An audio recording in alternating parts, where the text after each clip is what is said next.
అలా మాట్లాడతాడు ఎవరైనా? ఇప్పుడు అది జాతీయ పార్టీ. తెలంగాణలో పోటీ చేస్తారు, ఆంధ్రాలో పోటీ చేస్తారు. ఆంధ్రాలో ఉప ముఖ్యమంత్రిగా ఉన్నాడు. ఇక్కడ బీఆర్ఎస్ పార్టీ పెట్టుకున్నాడు ఎవరు, మన కేసీఆర్ గారు. ఇతర రాష్ట్రాల్లో పోటీ చేయాలనే కదా. ఇప్పుడు ఎంఐఎం ముందు ఇతర రాష్ట్రాల్లో పోటీ చేస్తుంది కదా. వాళ్ళందరికీ లేని అడ్డంకి మరి పవన్ కళ్యాణ్ గారికి ఎందుకు? బుర్ర లేకుండా ఈ ఏడుపు కాకపోతే ఏంటిది?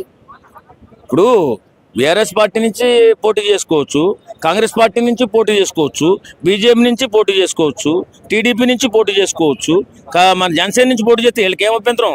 కావాలని దేవుళ్ళ లాంటి పవన్ కళ్యాణ్ గారిని అనవసరంగా మాటలని అతపాతాళానికి వెళ్ళిపోవడానికి పునాది వేసుకుంటున్నారు వీళ్ళు, కాంగ్రెస్ వాళ్ళు. ఇప్పుడే నేను చెప్తున్నా కాంగ్రెస్ నాయకులందరికీ కూడా, మీరు చట్టబద్ధంగా న్యాయబద్ధంగా మాట్లాడాలి. లేదు పవన్ కళ్యాణ్ అనాలే, పవన్ కళ్యాణ్ తక్కువ చేసి చూపించాలంటే ఫ్యూచర్లో మీ కాంగ్రెస్ పార్టీ ఎలా ఉంటుందో, మీ కాంగ్రెస్ పార్టీని ఎలా అతపాతాళం తొక్కాలో పవన్ కళ్యాణ్ గారు చూసుకుంటారు. ఖచ్చితంగా మీకు బుద్ధి వచ్చే రోజు ఉంటుంది. ఎందుకంటే రాజకీయాల్లో ఎవరు ఎక్కడి నుంచైనా పోటీ చేసే అవకాశం ఉంది, అధికారం ఉంది. నువ్వేడో చెప్పడానికి.